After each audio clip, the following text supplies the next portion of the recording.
الو،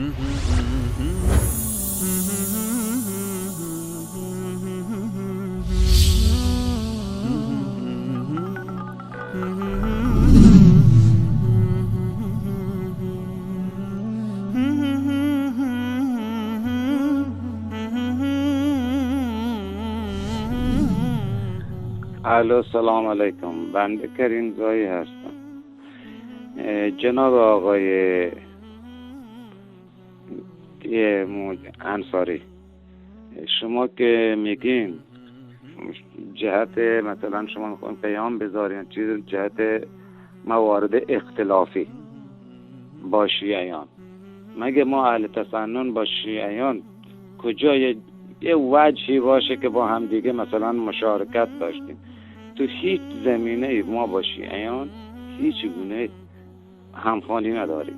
چرا؟ چون آیت الله خویی میگه خدایی که پیامبرش محمد باشه و نمیدونم خلیفهش ابوبکر و عمر رضی الله عنهما باشن، ما اون خدا و اون پیامبر رو قبول نداریم.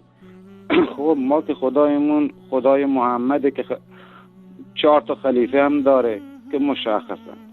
پس اینا که خدای ما رو قبول ندارن، ما پس هیچ جایی با اینها هم عقیده نیستیم، نه در خدا، نه در پیامبر و نه در قرآن.